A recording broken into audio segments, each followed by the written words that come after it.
If your GE washer tries to spin, then suddenly stops, and flashes error code 3, pause right here.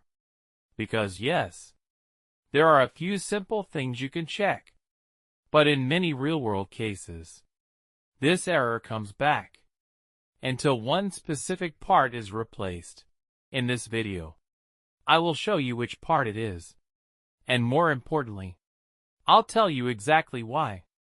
It may be the solution you're looking for.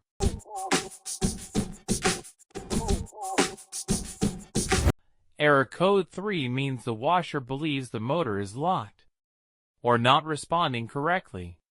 Here's the important part most people miss. This does not automatically mean the motor is bad. Most of the time, the motor is fine. The real issue is that the motor is not being controlled properly, and that control comes from one critical component. But first, let's rule out the quick stuff. Start by unplugging the washer for a full 2 minutes. This clears temporary control faults. Now, open the lid and spin the drum by hand. If it turns smoothly, that's a big clue. It tells us the motor is not physically locked. Take a moment and check underneath the washer. Look for coins, debris, or anything blocking the rotor. Sometimes, this actually fixes the problem. But here's the truth. Many times, error code 3 comes right back.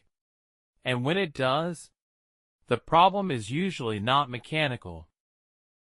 In real repair situations, when error code 3 keeps returning, the most common failure point is the washer inverter control board. This board controls the motor speed, the motor direction, and the communication between the motor and the washer. When this board starts failing, the washer tries to spin. The motor responds for a moment. Then the board loses control, and the washer throws error code 3 to the washer. It looks like a locked motor, but in reality, the motor just isn't being driven correctly. What you should do is replace the failing part with a manufacturer-recommended washer inverter control board, because the board must match the washer's motor, its software logic, and its spin timing. To make this easy for you, I've pinned the Amazon link to the recommended replacement in the first comment. Check it out.